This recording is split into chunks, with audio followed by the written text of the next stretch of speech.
Hello friends, welcome to my YouTube channel read and learn by Ramesh sir. तो स्वागत है आप सभी लोगों का हमारे प्यारे से channel read and learn by Ramesh sir में। तो जैसा कि बोर्ड पे आप लिखा हुआ देख रहे होंगे कि कक्षा 10 भौतिक विज्ञान अध्याय 1 प्रकाश परावर्तन है रिफ्लेक्शन ऑफ लाइट का आपको न्यूमेरिकल्स का एक 15वां वीडियो मिलेगा। एक 15वीं वीडियो होगी, इसमें 2 वीडियो में न्यूमेरिकल्स डाला जा चुका है। ठीक है, तो न्यूमेरिकल्स की तीसरी वीडियो होगी और ये आज की न्यूमेरिकल्स की लास्ट वीडियो इस चैप्टर की। इसमें सारे जो भी आपको कठिन से कठिन न्यूमेरिकल्स बच रहे हैं उस न्यूमेरिकल्स को आज सॉल्व करा दिया जाएगा। ठीक है, एग्जाम की दृष्टि से जो भी जरूरी चीजें हैं।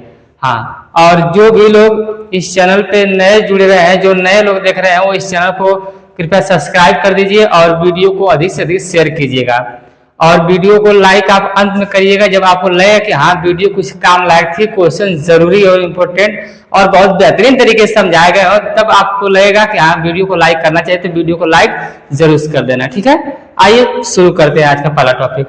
पहला क्वेश्चन देखिएगा, बहुत बेहतरीन सवाल लिखा हो इस बार कि एक अवतल दर्पण से, और हर सवाल में कुछ ना कुछ नया सीखने को मिलेगा, एक नए तरीके का प्रश्न होगा, कुछ ना कुछ छुपा होगा उसमें।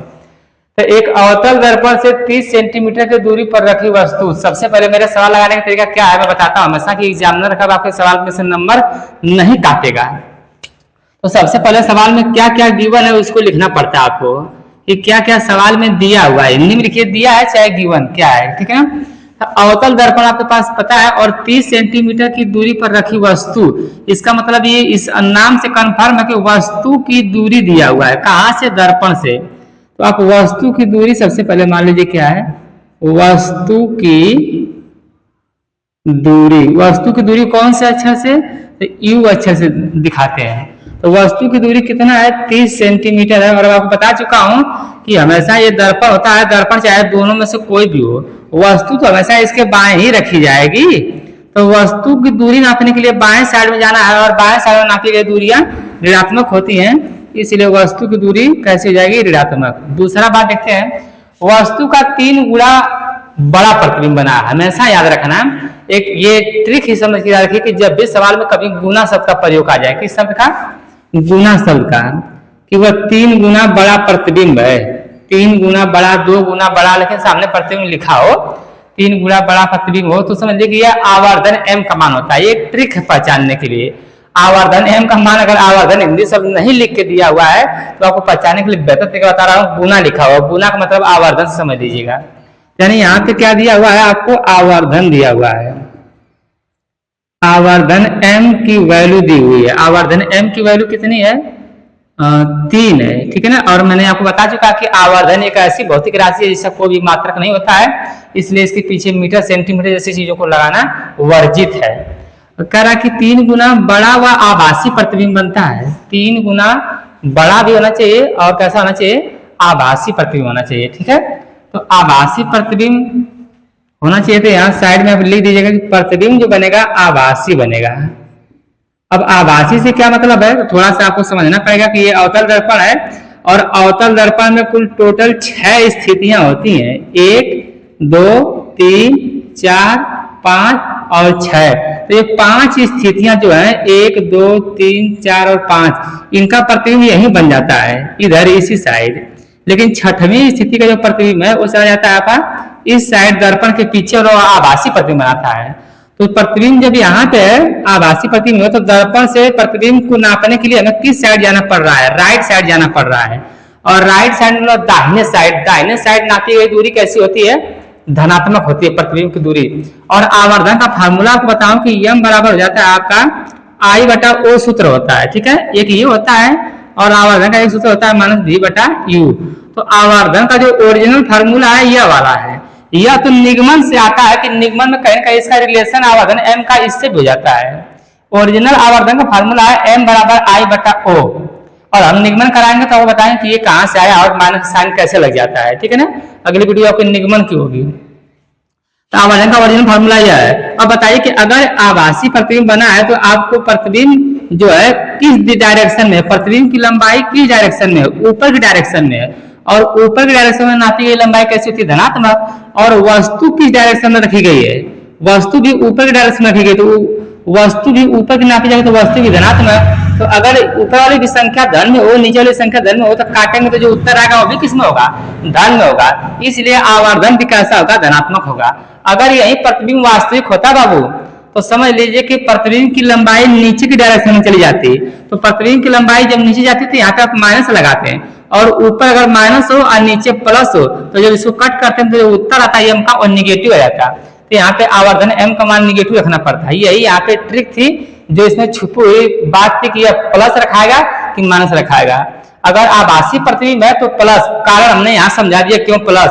अगर वास्तविक प्रतिबिंब होता तो यहाँ माइनस, कारण बता दिया कि क्यों माइनस, क्योंकि प्रतिबिंब वास्तविक नीचे मुख रहता है और नीचे डायरेक्शन में नापी गई लंबाई कैसी होती है, हमेशा निगेटिव होती है। ठीक, इसलिए चलिए आगे आते हैं, देखते हैं। आपको ये बहुत खास बात हमने बताया, बहुत जरूरी बात थी। तो आवर्धन का मान मिल गया, आभासी प्रतिबिंब बनता है, इसका मतलब समझ में आ गया होगा आपको। तो अवतल दर्पण की फोकस दूरी ज्ञात कीजिए। अब क्या फाइंड करना है आपको, ज्ञात क्या करना है, फाइंड करना है आपको फोकस दूरी। फोकस दूरी ज्ञात करना है, एफ की वैल्यू। और अवतल दर्पण की फोकस दूरी कैसी होती है, ऋणात्मक होती है, यानी जो भी आंसर आएगा वो ऋण में ही आएगा, क्योंकि यह अवतल दर्पण इस बाएं साइड करो लेता है, तो बाएं साइड नापी गई सभी दूरियां कैसी होती हैं, ऋणात्मक होती हैं। आइए सॉल्व करते हैं यहाँ से। तो देखिएगा, आपको फोकस दूरी चाहिए और फोकस दूरी निकालने के लिए कितने फार्मूले हैं, F बराबर R/2। अगर त्रिज्या मालूम हो तो फोकस दूरी मिल सकती है। एक यह फार्मूला हुआ, 1/F बराबर 1/b प्लस 1/u। फोकस दूरी निकालने के लिए आप इससे भी फोकस दूरी निकाल सकते हैं। ठीक है, तो इतनी चीजें है आपके पास, तो किससे फोकस दूरी आप निकालेंगे, तो इससे निकालने के लिए आपको R की जरूरत है, जो कि आपके सवाल में R तो है ही नहीं। चलिए ये तो हम प्रयोग नहीं कर सकते हैं इसका प्रयोग। अब जब ये कहीं बचा ही F वाला फार्मूला, तो इसी का प्रयोग करना है। लेकिन फोकस दूरी निकालने के लिए आपको दो लोगों की जरूरत पड़ेगी, U की और V की। आपके सवाल में U है, लेकिन आपके सवाल में कहीं भी देखिए V है, देख बताइए V नहीं है। आपके सवाल में U है, लेकिन आपके सवाल में V कहीं भी नहीं है। U यहाँ पे आप देख सकते हैं, अलग मार्कर से हमने बना दिया, लेकिन V नहीं। अब V का रिसर्च करिए, खोजिए V कहाँ से आ सकता है। तो V के निकालने के लिए कितने तरीके हैं, V या तो यहाँ से निकल सकता है इस फार्मूले से, या फिर V आपको M वाले फार्मूले से भी निकल सकता है। ऐसा आपको पढ़ाया गया है कि M बराबर का सूत्र होता है, देखिए -b/u। तो क्या यहाँ से हम V निकाल सकते हैं, बिल्कुल निकाल सकते हैं। ये बहुत ज्यादा कचरा हो गया, मैं इसे मिटा रहा हूँ ना, या फिर देखिए यहाँ पे लिख दे रहा हूँ। तो अब M बराबर होता है -b/u। तो M की वैल्यू 3 आपको है पॉजिटिव, सवाल में यहाँ से पहले गिवन है, देखिएगा। और ये फार्मूला में माइनस लगा हुआ, इसको रहने दीजिए। V की वैल्यू आपके पास नहीं तो रहने दीजिए। U की वैल्यू आपके पास है, यहाँ पे देखिए कहीं दिया हुआ है -30 दिया हुआ है ऐसे। अब ये माइनस से माइनस कट जाएगा, ये 30 तिहाई के 90, तिरछा गुणा कर देंगे ना, इसका इधर और इसका इधर। तो V का एक में गुणा करेंगे तो V का एक में गुणा करेंगे तो V, अब 30 का 3 करेंगे तो 30 तिहाई 90, और भी पॉजिटिव आंसर आएगा। देखिएगा V यानी प्रतिबिंब की दूरी पॉजिटिव धनात्मक क्यों आई है, क्योंकि प्रतिबिंब पीछे बना है, दाहिने साइड बना है, दाहिने साइड नापी गई दूरी धनात्मक होती है, इसलिए आंसर V का कितना आया है, धनात्मक। अगर आपसे V की वैल्यू पूछा था तो आप V का आंसर वैसे निकाल लेते M की सहायता से, लेकिन V एक्चुअली पूछा ही नहीं है। ठीक, तो यहाँ से अब ये सब चीजों को मिटा रहे हैं जो रफ कार्य है।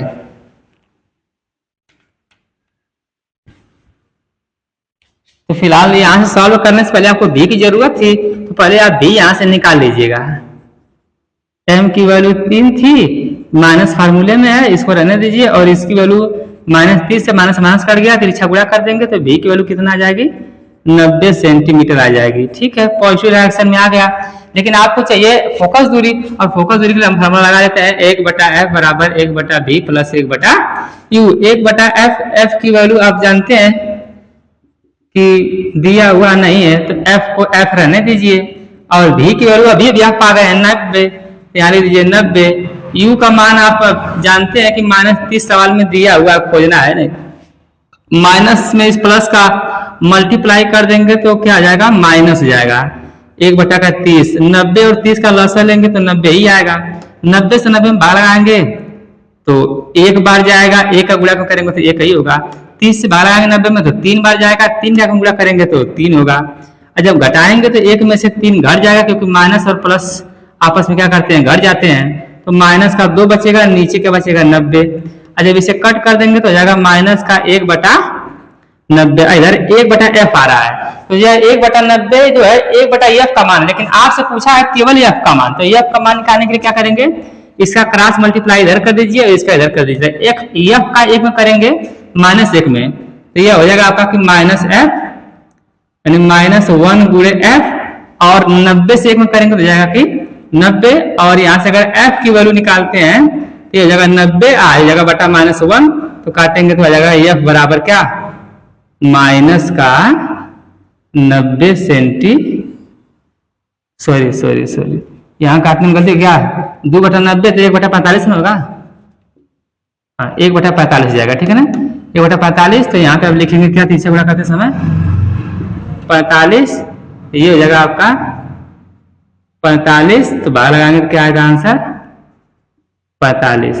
तो 45 सेंटीमीटर निगेटिव आया। निगेटिव क्यों आया कि हमने अभी कहा था कि दर्पण अवतल है और अवतल दर्पण की फोकस दूरी ऋणात्मक होती है, इसलिए आंसर अपने आप ऋणात्मक आएगा। ठीक, तो इस सवाल को देखिए, इसका स्क्रीनशॉट ले लीजिए सवाल का, बहुत बेहतरीन सवाल था, इसमें ये खास बात थी और ये आभासी प्रतिबिंब वाली खास बात थी। हमने आवर्धन धनात्मक और ऋणात्मक लेने का तरीका आपको बता दिया, ये बहुत जरूरी थी। ठीक है, अब इसके बाद वाला सवाल आते हैं तो इससे भी बेहतरीन सवाल है, इसको आप स्क्रीनशॉट लीजिए, उसके बाद देखते हैं।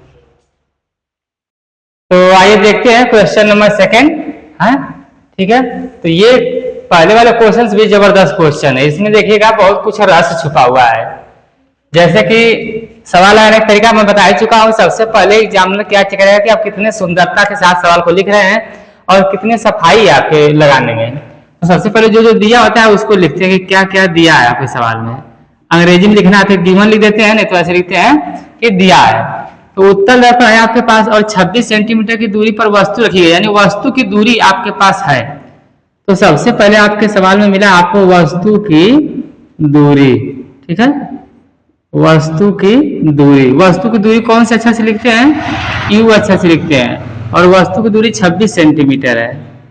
और याद रखना दर्पण चाहे कोई भी हो, वस्तु हमेशा बाएं रखी होती है, इसलिए दूरी निगेटिव होती है, यू का मान। आगे है कि वस्तु का जो प्रतिबिंब है वस्तु की लंबाई का आधा रहेगा, यानी प्रतिबिंब की जो लंबाई होगी, यहाँ पे लिखा है कि वस्तु के जो प्रतिबिंब यानी प्रतिबिंब की जो लंबाई होगी वह वस्तु की लंबाई का क्या है, आधा है। यही शब्द आप हिंदी में जो दिया है उसे लिख देंगे कि आपके पास दिया है कि जो प्रतिबिंब है, ठीक है ना, जो प्रतिबिंब है यानी प्रतिबिंब की लंबाई कह सकते हैं, जो प्रतिबिंब की लंबाई है वह वस्तु की लंबाई का क्या है, आधा है।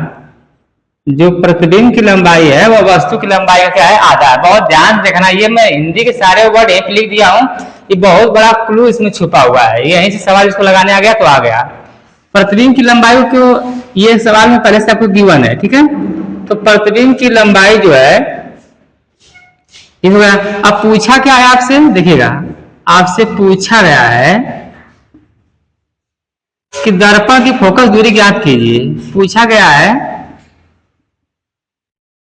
फोकस दूरी f की वैल्यू क्या करिए, क्वेश्चन मार्क। फोकस दूरी f की वैल्यू क्वेश्चन मार्क में फोकस दूरी आप ज्ञात कीजिए। तो देखिए f निकालने के लिए आपको बार बार बताया जा चुका है कि दो सूत्र हैं, r/2। तो हमारे पास त्रिज्या है नहीं तो हम इसका नहीं प्रयोग कर सकते हैं। अब फोकस दूरी निकालने बच गया 1/f बराबर 1/v प्लस 1/u। यही आपके पास फार्मूला बच रहा है कि जिससे आप फोकस दूरी निकाल सकते हैं, ठीक है। लेकिन फोकस दूरी निकालने के लिए आपको u और v का होना जरूरी, लेकिन आपके सवाल में केवल u है लेकिन v कहीं भी नहीं दिखाई दे रहा है, इसलिए f आप निकाल नहीं सकते हैं। यानी कि v दिखाई नहीं दे रहा लेकिन इसमें छुपा है, लाने का तरीका है v का हमारे पास। तो आइए वही आपको रहस्य बताते हैं कहाँ छुपा हुआ। तो वो इस हिंदी की एक लाइन में छुपा हुआ है। ये सवाल में गिवन था कि प्रतिबिंब की जो लंबाई है वस्तु की लंबाई का आधा, यानी कि यह दोनों बात आपस में इक्वल है। प्रतिबिंब की लंबाई और वस्तु की लंबाई क्या है, आधा। प्रतिबिंब की जो लंबाई है वस्तु की लंबाई का आधा, नहीं वस्तु अगर 4 होगी तो प्रतिबिंब उसका आधा हो जाएगा बार बार।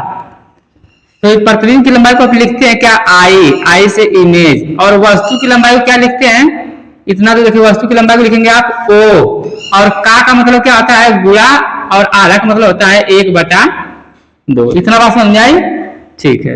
अब इसके आगे यहीं पे देख लीजिएगा कि अगर o का 1 में गुणा करेंगे तो o आ जाएगा, अब बटा में 2 आ जाएगा। लेकिन अगर इसका हम तिरछा गुणा कर देंगे इस साइड तो हो जाएगा 2i बराबर o। ऐसे आपको एक इक्वेशन मिल गया, इसको आप लिख कैसे रख रहे हैं आपको काम करेगा, ठीक है। निकालना है फोकस दूरी निकालना है, लेकिन आपके पास भी की आवश्यकता है। तो भी निकालने के लिए क्या क्या चीजें, कहाँ कहाँ से भी ढूंढ के लाएंगे? तो भी तो आपको एक यही फार्मूले से मिल जाता है, भी यही से। लेकिन आप इस फार्मूले का इस्तेमाल कर नहीं सकते भी निकालने के लिए, क्योंकि इसमें से खुद फोकस दूरी गायब है, तो आप भी कैसे निकाल सकते हैं? एक ही सूत्र से दो अक्षर गायब है, तो आप उसका प्रयोग नहीं कर सकते हैं। ठीक है, तो आइए कुछ और प्रयोग करके देखते हैं। जैसे कि अगर हल करना शुरू करें, ठीक है, और यह बात यहाँ पे नहीं हल करना चाहिए हम लोगों को, यह बात यहाँ पे नहीं, यहाँ पे ऐसे लिखा है हल यहाँ से करेंगे। तो हमारे सवाल में जो दिया कि प्रतिबिंब की लंबाई यानी कि आई, वस्तु की लंबाई यानी कि ओ, का मतलब गुणा, आधा मतलब आधा, यानी इसका गुणा कर देंगे तिरछा, ओ का एक में तो ओ और दो का तिरछा गुणा करेंगे तो आई में तो आई, यानी 2i बराबर ओ। इक्वेशन नंबर 1 यहाँ पर मिल चुका है। हल करना शुरू यहाँ से किए हैं, तो इसी को देख के हम हल कर रहे हैं कि ये हमारे सवाल में गिवन था, इसी बात को देख के हमने यहाँ हल कर दिया। ठीक है, आगे देखते हैं। एक सूत्र आपको पढ़ाए हैं कि m बराबर आई बटा ओ बराबर माइनस का b बटा u, ऐसा कुछ पढ़ाए हैं। या फिर कहिए कि ये दो सूत्र आपको पढ़ाए हैं, एक m बराबर आई बटा ओ और एक अलग से पढ़ाए हैं m बराबर माइनस का b बटा u। दो सूत्र अलग अलग पढ़ाए थे, लेकिन दोनों के कहीं में जोड़ सकते थे, अलग अलग इस्तेमाल करेंगे जहां हमें आवश्यकता पड़ेगी। तो ये दोनों पढ़ाए हैं जी सर। तो कहीं भी इसमें जो है कि आपको कुछ ऐसा संबंध, ये जो दो है, अब इन दोनों को आपस में अगर जोड़ते थे तो कैसा बनता था फार्मूला, इसको देखिएगा यहाँ बता दे रहे हैं। जब इन दोनों को जोड़ेंगे आपस में तो आप ऐसा भी कर सकते थे कि अगर यह बंदा इसके बराबर है, यह बंदा इसके बराबर है, तो यह दोनों बंदे भी आपस में क्या है, बराबर है, यानी कि आई बटा ओ बराबर माइनस का b बटा u, ऐसा भी लिख सकते थे। अच्छा, जब तीनों बराबर है तो किसी दो का इस्तेमाल कर सकते हैं। चलिए हम इन दोनों का इस्तेमाल कर लेते हैं, यानी आपके सवाल में जाएगा आई बटा ओ बराबर माइनस का b बटा u, ऐसा लिख सकते हैं, बिल्कुल लिख सकते हैं।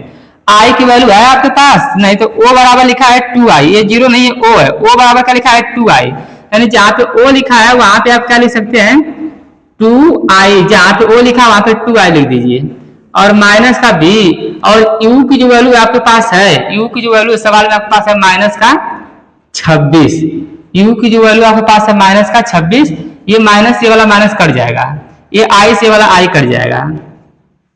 ठीक है, और फिर यहाँ पे बचेगा 1, नीचे बचेगा 2, ऊपर बच गया b, और यहाँ बच गया 26। ठीक, अब हम क्रॉस मल्टीप्लाई करेंगे, 2 का b में गुणा करेंगे और 1 का 26 में गुणा करेंगे। तो हम यहाँ से अब आगे इधर चलते हैं, लगा लेते हैं। b का 2 में गुणा करेंगे तो 2b, और 26 का 1 में करेंगे तो 26 हो जाएगा, ऐसे क्रॉस मल्टीप्लाई कर देंगे।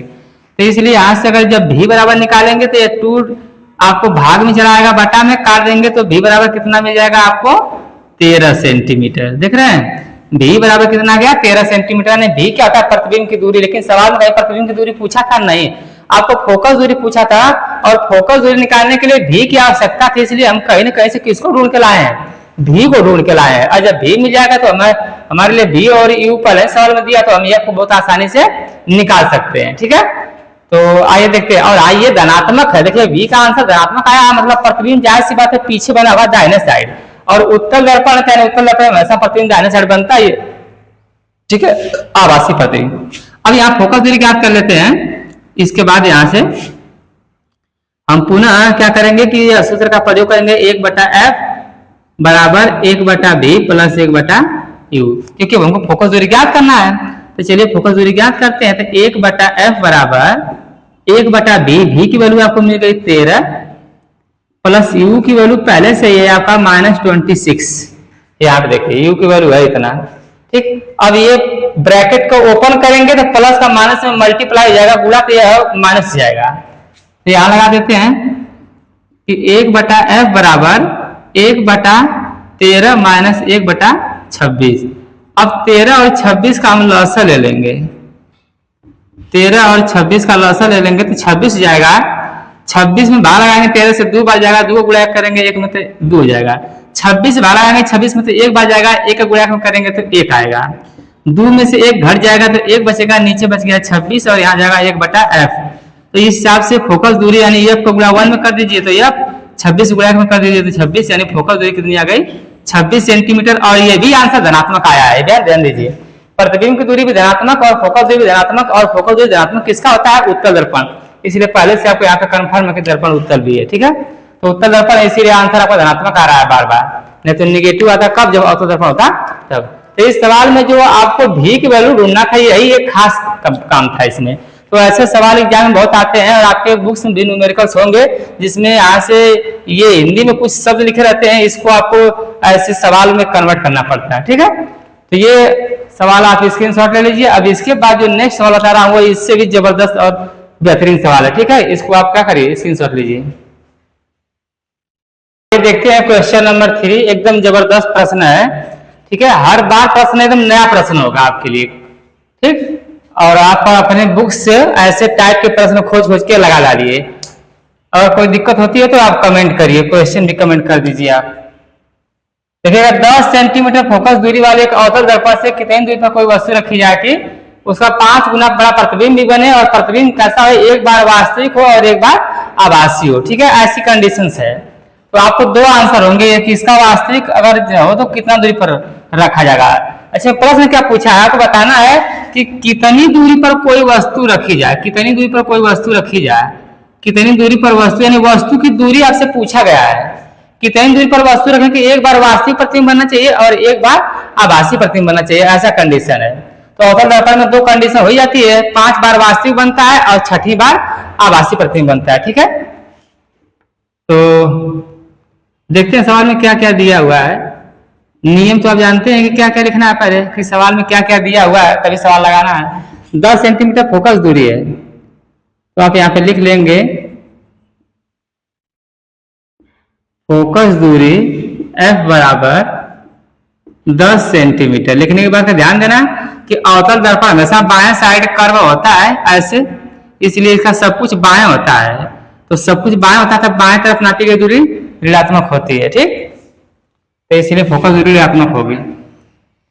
दर्पण से कितनी दूरी पर कोई वस्तु रखी जाए, यानी पूछा गया तो छोड़ दीजिए। 5 गुना बड़ा प्रतिबिंब। अच्छा, मैंने ट्रिक बताया था आपको कि जब भी कहीं गुना शब्द का प्रयोग हो जाए, 5 गुना बड़ा प्रतिबिंब, 6 गुना बड़ा प्रतिबिंब, ऐसा अगर लिखा हुआ है तो आवर्धन m का मान होता है, उससे हमेशा हमेशा एकदम बैठा हो दिमाग में, पहचानने तरीका कि आवर्धन है कि नहीं वहां पे। तो यहाँ पे आवर्धन है, जहां भी गुना शब्द आ गया तो वहां पे क्या है? आवर्धन है।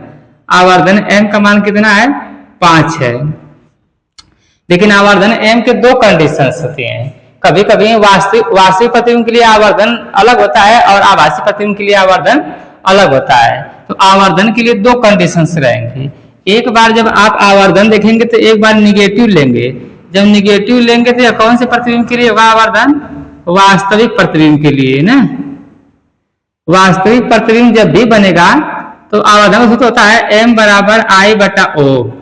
और ये इमेज की लंबाई अगर अवतल दर्पण में देखा जाए, आपको बता दूं तो ऐसे 6 कंडीशन है, तो 5 बार तो नीचे ही बनेगा, लेकिन 6वीं कंडीशन में ऊपर जाता है।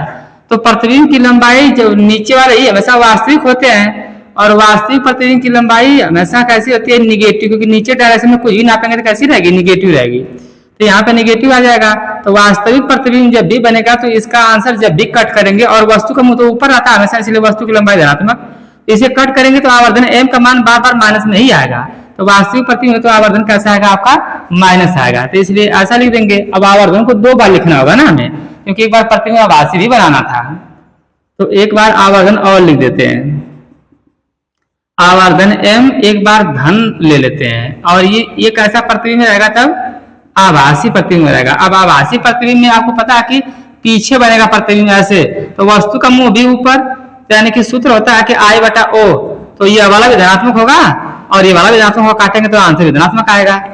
ठीक, आइए अब सवाल में आपसे पूछा कि वस्तु कितनी दूरी पर रखी जाए, यही प्रश्न है आपके लिए। यानी जो पूछा गया है वह पूछा गया है आपसे कि वस्तु की दूरी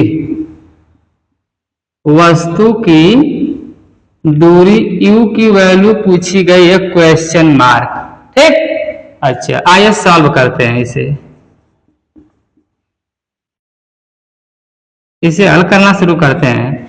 हल करने के लिए सबसे पहले आपको इसका आंसर लाना कि जब प्रतिबिंब वास्तविक होते हैं। यहाँ पे हल करने से पहले आप यहाँ पे लिख देना कि जब प्रतिबिंब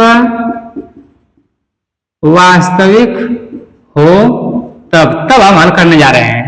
ठीक है, तो अब हम हल करेंगे तो हमारे पास पूछा है वस्तु की दूरी, और इतना आपको भी पता है कि वस्तु की दूरी निकालने के लिए आपको क्या निकालना होगा, आपको 1/f बराबर 1/v प्लस 1/u फार्मूले का प्रयोग करेंगे। आप जब इस फार्मूले का प्रयोग करेंगे, कोई एक दिया है तो जाहिर सी बात है इसका प्रयोग करना पड़ेगा हमें, तो यहाँ से आपको u मिल सकता है। लेकिन आपके सवाल में भी गायब है, कम से कम भी की आपको क्या है आवश्यकता पड़ेगी।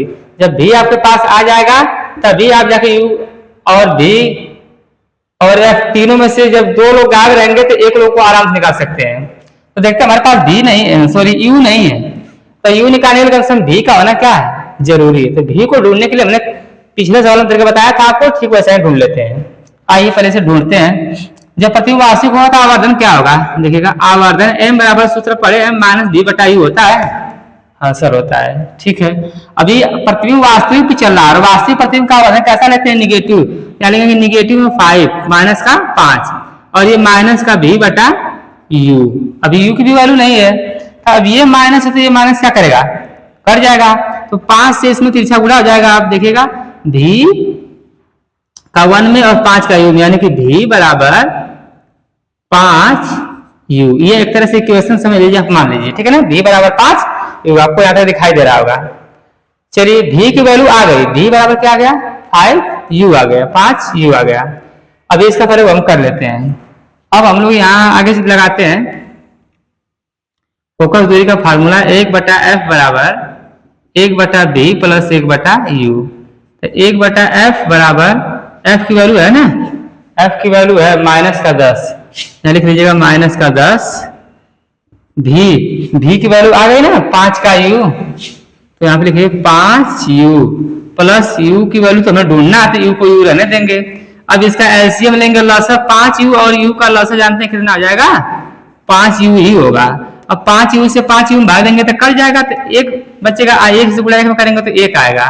u से भाग देंगे 5u में, तो u से u कट गया तो केवल 5 बचेगा, तो 5 से गुणा एक में करेंगे तो 5 हो जाएगा। और इधर लिखा है 1/-10, ये 5 एक कितना आ जाएगा 6, और ये तो 1/-10 चल ही रहा है, ये जगह 6/5u। अब तिरछा हम गुणा कर देंगे इसका इधर और इसका इधर, तो ये जगह 5u और ये जगह 10 छका माइनस का 60, 5 से 60 काट देंगे तो u बराबर कितना आ जाएगा 12 माइनस का 12। ये 5 नीचे बटा में आएगा, फिर काट देंगे इसे, ठीक। मैं डायरेक्ट नहीं कर रहा हूं, आपको यहाँ लिख के दिखा दे रहा हूं। यहाँ से u निकालेंगे तो माइनस का 60 आ जाएगा बटा में 5, से काट देंगे तो u बराबर आएगा माइनस का 12 सेंटीमीटर।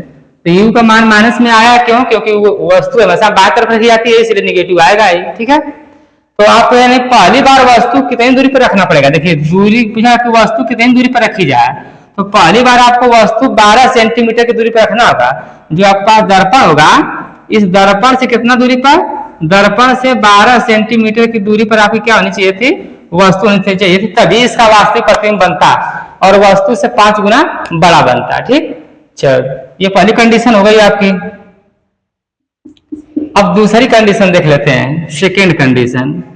यहाँ सेकेंड कंडीशन लगा देते हैं कि जब प्रतिबिंब क्या हो आभासी हो, जब प्रतिबिंब आभासी हो तब आपके लिए आवर्धन m बराबर सूत्र लगाएंगे माइनस का v/u, और आवर्धन m का मान धनात्मक रहेंगे। आभासी प्रतिबिंब के लिए आवर्धन m का मान धनात्मक, तो इस धन का चिन्ह लगाओ या ना लगाओ, माइनस v/u तिरछा गुणा कर देंगे तो माइनस v बराबर आ जाएगा 5 का u, तिरछा गुणा करेंगे। अब ये माइनस 1 लिखा हुआ है कुछ नहीं, तो ये माइनस इस साइड चला जाएगा, यानी कि v बराबर आप कह सकते हैं इसको माइनस का 5u, v बराबर माइनस का 5u, ऐसे इक्वेशन मान के रख लीजिए आप। अभी इसका प्रयोग हम कर रहे हैं, यानी v की वैल्यू हमारे पास आ चुकी है और u की वैल्यू सवाल में पूछा गया है, f की वैल्यू है और v की वैल्यू यहाँ से हम पता कर लेंगे। अब आपको सूत्र लगाना है 1/f बराबर 1/v प्लस 1/u। f की वैल्यू आपके पास सवाल में पहले से ही है माइनस का 10, v की वैल्यू अभी जस्ट आई है माइनस का 5u, प्लस u की वैल्यू आपको ढूंढना है, वस्तु की दूरी तो आपको ढूंढना है। देखिए वस्तु की दूरी तो आपको ज्ञात करना है, लेकिन 2 बार ज्ञात करना था, एक बार वस्तु का दूरी ज्ञात करें जब प्रतिबिंब वास्तविक हो, और एक बार जब प्रतिबिंब आभासी हो तब। तो वास्तविक 12 बनेगा जब 12 सेंटीमीटर की दूरी पर वस्तु रखी जाएगी, तब प्रतिबिंब वास्तविक बनेगा। और अब देखते हैं कि आभासी का प्रतिबिंब बनता है, चेक करते हैं। तो यहां से इसका एलसीएम लेंगे 5u और u का, तो 5u आएगा। 5u से 5u कट जाएगा तो एक आंसर आएगा। 1 से 1 गुणा करेंगे तो 1 हो जाएगा, लेकिन माइनस इसलिए -1। u से u में डिवाइड करेंगे तो कट गया, लेकिन बच गया 5, और 5 का 1 में गुणा करेंगे तो हो जाएगा यहाँ 5। अब ये हो जाएगा कितना, आपका घट जाएगा ना, प्लस और माइनस घट जाएगा, तो 5 में से घटेगा तो 4 बचेगा, तो 4/5u आ गया। अब यहाँ बचा है 1/-10। इतना आपको दिखाई दे रहा होगा। अब बाकी साइड लगा लेते हैं यहाँ पे।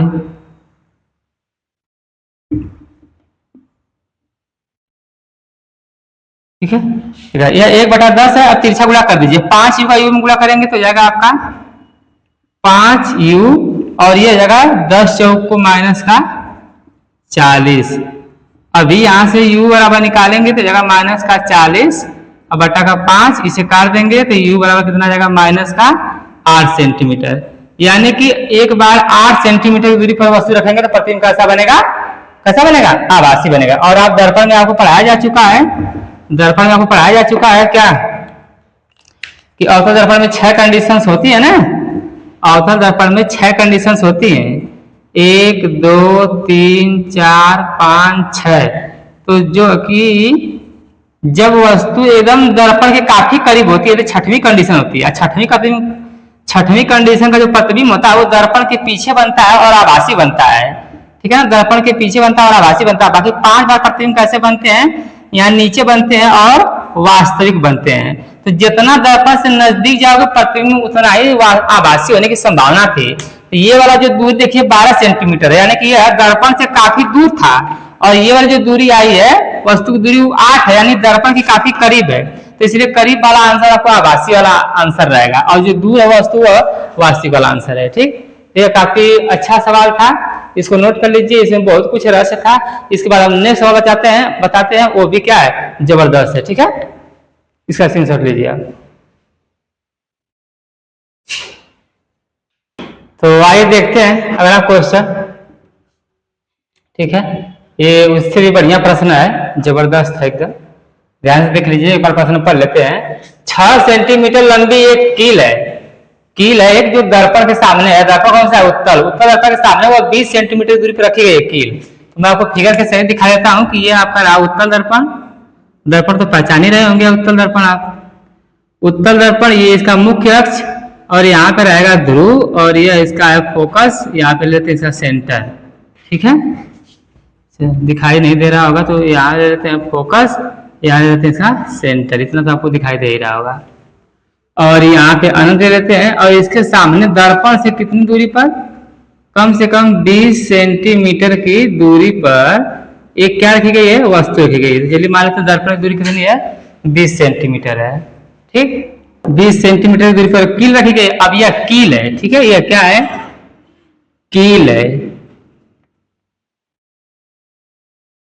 यह कील है जो 20 सेंटीमीटर दूरी पर रखी गई है, ऐसा सवाल में लिखा है। यदि दर्पण की जो फोकस दूरी है वह 10 सेंटीमीटर है। फोकस दूरी कहां से कहां तक होती है, ध्रुव से लेकर के फोकस तक के बीच की दूरी ही फोकस दूरी होती है। यहाँ से यहाँ तक एक फोकस दूरी है आपका, यह 10 सेंटीमीटर है। ठीक, अच्छा, तो कील के प्रतिबिंब की लंबाई, तो अभी तक जाहिर सी बात है कि कील इधर कहीं ना कहीं बनेगा इसका प्रतिबिंब। तो इस कील की जो प्रतिबिंब बनेगा, इस प्रतिबिंब की लंबाई आपसे पूछा कि प्रतिबिंब कितना लंबा बनेगा, और यह प्रतिबिंब इस दर्पण से कितना दूरी पर बनेगा ये भी पूछा है। ये दूरी भी पूछ रहा है और ये लंबाई भी पूछ रहा है। 2 सवाल आपके पास है, तो आइए देखते हैं, लगाते हैं। तो सबसे पहले क्या क्या गिवन है, आप वही लिखेंगे, तरीका पता है आपको लगाने का तरीका क्या गिवन है आपके सवाल में। 6 सेंटीमीटर लंबी एक वस्तु की लंबाई है, और वस्तु की लंबाई को कौन से अक्षर से दिखाते हैं, वस्तु की लंबाई को O से दिखा लेते हैं या फिर H से दिखा सकते हैं। 6 सेंटीमीटर, और वस्तु की लंबाई हमेशा कैसे, वस्तु का मुंह ऊपर रहेगा तो लंबाई नापने के लिए ऊपर जाना है, और ऊपर नापी गई दूरियां कैसी होती हैं, धनात्मक होती हैं, इसलिए इसे धन में ही रखना है आपको। 20 सेंटीमीटर फोकस दूरी दर्पण सामने में 20 सेंटीमीटर की दूरी पर वस्तु रखी गई है, यानी वस्तु की जो दूरी है वो कितनी है, वस्तु की दूरी कितना है यू, यू कितना है आपका 20 सेंटीमीटर। और दर्पण कोई भी हो वस्तु की दूरी हमेशा नेगेटिव होती है क्योंकि दर्पण से बाहर रखी जाती है। और क्या है, इस दर्पण की फोकस दूरी 10 सेंटीमीटर है। एक और बात आपको पता है कि फोकस दूरी कितनी है, एफ 10 सेंटीमीटर। और उत्तल दर्पण की फोकस दूरी धनात्मक होती है, यह बात दिया याद रखना है। धन का चिन्ह लगाए या ना लगाए, ठीक है। पूछा है कील के प्रतिबिंब की लंबाई। अब दो चीज आपसे पूछा है,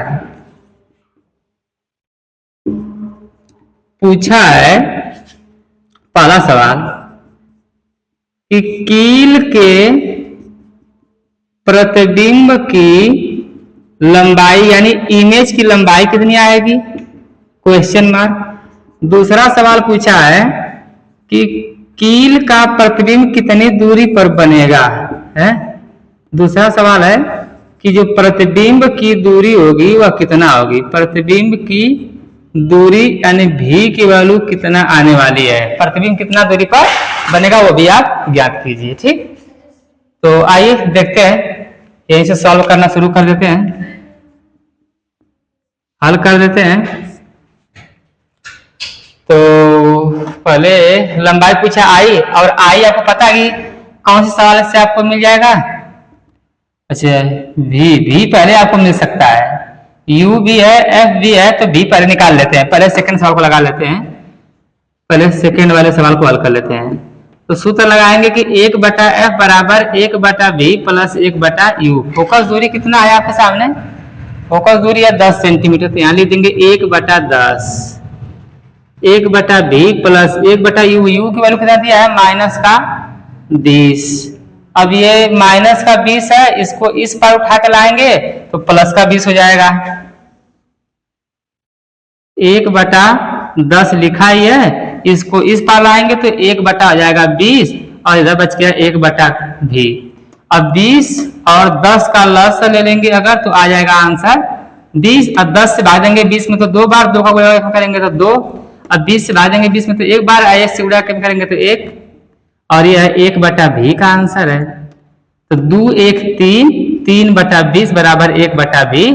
और अगर v की वैल्यू निकालेंगे तो कितना जाएगा, v ऊपर जाएगा तो 20 ऊपर, 3 नीचे, यानी कि v बराबर आपको मिल जाएगा, नीचे से दिखाई ना दे रहा आपको तो मैं इधर लिख देता हूं कि v बराबर आपको यहां से मिल जाएगा 20/3 सेंटीमीटर। यही आपको क्या हो जाएगा, आंसर हो जाएगा।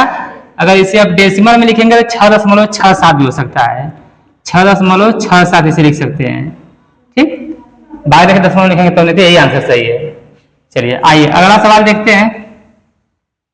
ये तो आपका हो गया, पहला सवाल देख लेते हैं। कील के प्रतिबिंब की लंबाई देख लेते हैं, जो पहला सवाल था, प्रतिबिंब की लंबाई, उसकी जो प्रतिबिंब की लंबाई कितनी आ जाएगी इसमें, यानी आई की वैल्यू कैसे निकालेंगे। तो आप फार्मूला पढ़े हैं कि I/O बराबर -v/u पढ़े हैं।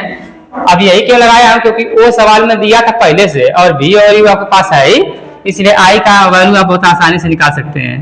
तो I नहीं पता तो रहने दीजिए, O तो पता है 6 सेंटीमीटर। यहाँ देखिए O या H की वैल्यू 6 सेंटीमीटर होती है, ठीक। तो पुराने किताब में O लिखा था, NCERT में H लिखता है, तो कोई भी सवाल लिख के लगाइए फार्मूला। अब ये माइनस है तो माइनस लिख दीजिए। v की वैल्यू कितनी आई है, 20/3 चाहे 6.67। यहाँ से जब लिखेंगे v की वैल्यू 20/3, और नीचे फिर u भी है। अब u की भी वैल्यू अपनी खुद की है, कितना है, -20। इस माइनस से तो ये माइनस क्या करेगा, कट जाएगा, ठीक। अब गुणा हो जाएगा, आई का ऐसे तिरछा गुणा हो जाएगा, तो 20 आई तो ये 60 लिखा होगा, कितना है 60 गुणा आई में करेंगे तो जाएगा 60i, और 6 से गुणा 20 में करेंगे तो 20 6 का 120। और जब यहाँ से आप आई की वैल्यू निकालेंगे तो ये 60 डिवाइड में आ जाएगा, 60 से 120 को काटेंगे तो आई की वैल्यू कितनी बार में आ जाएगी, आंसर 2 बार में आ जाएगा। यानी कि प्रतिबिंब की लंबाई कितना हो गई आपकी, 2 सेंटीमीटर। पॉजिटिव प्रतिबिंब बना है, प्रतिबिंब की लंबाई पॉजिटिव यानी प्रतिबिंब ऊपर की दिशा में है, तो जाहिर सी बात है प्रतिबिंब ऊपर की दिशा में ही आएगा। क्यों, क्योंकि आभासी प्रतिबिंब बनेगा, उत्तल दर्पण है, इसलिए प्रतिबिंब की लंबाई ऊपर। दूरी कितना है, 6.67। तो फोकस दूरी आपको टोटल यहाँ से यहाँ तक 10 था, लेकिन 6 सेंटीमीटर की दूरी पर क्या बना है, प्रतिबिंब बना है, और उसकी लंबाई कितना है, 2 सेंटीमीटर। देखिए वस्तु बड़ी थी और प्रतिबिंब कैसा बना है आपका सामने, छोटा बना है, ठीक। तो इसका स्क्रीनशॉट ले लीजिए आप। सवाल बेहतरीन था। इसके बाद देखते हैं अगला सवाल कैसा आपके लिए आता है। थोड़ी इससे बढ़िया सवाल आते हैं, कुछ अजीब सवाल, इसको स्क्रीनशॉट ले लीजिए। तो आइए देखते हैं क्वेश्चन नंबर 5। अब ये बहुविकल्पी प्रश्न है जो काफी जरूरी और अच्छे प्रश्न है। ये आपको बहुविकल्पी प्रश्न दे सकते हैं। जो मैंने पढ़ाया था इसमें से संयुग्मी फोकस पढ़ाया था और ये आवर्धन में पढ़ाया था, ये संबंध पढ़ाया था, बस यही सब चीजें हैं। तो ऐसे ही बहुविकल्पी प्रश्न एग्जाम में आ ही जाते हैं। पहला सवाल लेते हैं, किसी वस्तु के प्रतिबिंब का आकार वस्तु के आकार से छोटा है तो आवर्धन क्या हो सकता है। मैं आपको बताया था कि आवर्धन 3 तरीके से बन सकता है। एम बराबर सूत्र होता है आई बटा ओ। एम बराबर सूत्र होता है आई बटा ओ। तो आवर्धन प्रतिबिंब का जो आकार है, देखिएगा प्रतिबिंब का आकार वस्तु के आकार से छोटा है। यह प्रतिबिंब है, अब ये छोटा होना चाहिए था और वस्तु कैसी होनी चाहिए थी, बड़ी होनी चाहिए थी। कोई भी कंडीशन लगा लीजिए, कितना होगा, प्रतिबिंब अगर 100 रखेंगे तो वस्तु कितना होना चाहिए था, इससे ज्यादा होना चाहिए था। बस यही संबंध आपको बताना है। तो इसका क्या आंसर आएगा, काटेंगे तो इसका आंसर काटेंगे तो 2 आएगा। ऐसा काटेंगे तो मान लीजिए कितना आएगा, ऊपर वाला छोटा नीचे वाला बड़ा, 1/2 आएगा। ये अभी 1/2 ही आ रहा है। इसको कुछ वैल्यू और चेंज कर देते हैं, यहाँ 20 यहाँ 50 रख देते हैं। तो ऐसे काटेंगे तो 2/5 यानी 0.4 आ रहा है, या 0.5 आ रहा है। तो जब भी वैल्यू आंसर देख रहे हैं कि प्रतिबिंब छोटा रख रहे हैं, प्रतिबिंब का आकार कैसा होना चाहिए, वस्तु के आकार से छोटा, यानी प्रतिबिंब बार बार छोटा रखिए, वस्तु बार बार बड़ी रखिए, वैल्यू कोई भी चूज कर लीजिए आप। तो बार बार जो आंसर आपका आएगा, ये जो आंसर आ रहा है देखिए 1 से छोटा ही आ रहा है। जो आंसर आ रहा है 1 से छोटा आ रहा है। तो इसमें 1 से छोटा आंसर कौन है, उसका आंसर 1 से भी छोटा आना चाहिए। तो आपके लिए ये वाला ऑप्शन क्या एकदम परफेक्ट सही है। m लेस देन 1 लिखा, यानी 1 बड़ा है और m छोटा है, यानी m की वैल्यू 1 से क्या होनी चाहिए थी, छोटी होनी चाहिए थी। तो ये वाला सही है। संयुग्मी फोकस आपको पढ़ाया गया कि किसमें संभव हो सकता है। तो संयुग्मी फोकस केवल अवतल दर्पण में ही संभव हो सकता है, क्योंकि इसी में 2 कंडीशंस बन सकती है, उत्तल में नहीं, समतल में भी नहीं। किसी भी दर्पण की फोकस दूरी और अवतल त्रिज्या में क्या संबंध है, तो आप पढ़े होंगे f बराबर r/2, यही संबंध पढ़े होंगे और यही सही भी है। लेकिन ऐसा कहीं ऑप्शन में नहीं दिखाई देगा, ऐसा कहीं भी लिखा हुआ ऑप्शन दिखाई नहीं देगा। लेकिन इसी में से कोई एक ऑप्शन ऐसा है जो मॉडिफाई करके इसको बनाया गया होगा। तो चेंज करते हैं, अगर हम इसका तिरछा गुणा करते हैं इसमें, तो ऐसे लिख सकते हैं इसको 2f बराबर r, तो कहीं ऐसा लिखा होगा सही होगा। तो ऐसा भी है नहीं, ये भी नहीं है, लेकिन ये वाला है कि 2f बराबर r, यानी ये वाला क्या है आपका ऑप्शन बिल्कुल परफेक्ट सही है। ठीक है, अब आते हैं लास्ट क्वेश्चन पे। उत्तल दर्पण से बनने वाले प्रतिबिंब की प्रकृति कैसी होती है। तो अभी सिखाया थे आपको उत्तल दर्पण। देखिएगा ये आपका उत्तल दर्पण, और उत्तल दर्पण जब भी वस्तु यहाँ रखेंगे तो प्रतिबिंब इस साइड बनेगा, यानी प्रतिबिंब जब भी बनेगा तो सीधा बनेगा। प्रतिबिंब जब भी होना चाहिए तो कैसा होना चाहिए था, सीधा। देखिए सीधा कहाँ लिखा है, सीधा यहाँ भी है, यहाँ भी है, दो इसमें से कोई सही होगा, लेकिन वास्तविक नहीं हो सकता, क्योंकि दर्पण के पीछे बनेगा तो कैसा बनेगा, आभासी। तो आभासी और सीधा, ये वाला ऑप्शन सही है आपके लिए, ये वाला ऑप्शन सही है। ठीक है, तो ये सारे आप क्वेश्चन का स्क्रीनशॉट ले लीजिए एक बार। ठीक है, और इसके बाद जो लोग भी इस चैनल पर नए जुड़ रहे हैं, जिनके यहाँ वीडियो पहली बार पहुंच रही हो, कृपया चैनल को सब्सक्राइब करें। मेरा यूट्यूब चैनल है, ऊपर लिखा हुआ देख रहे हैं, read and learn by Ramesh sir. और जिनको भी ये वीडियो अच्छी लगती है, मेरे पढ़ाने का तौर तरीका समझ में आता है अगर उनको, तो कृपया वीडियो को ज्यादा से ज्यादा तक लोगों तक शेयर करें, ताकि सभी बच्चे इसका क्या कर सकते हैं, लाभ उठा सके। ठीक है, खूबसूरती।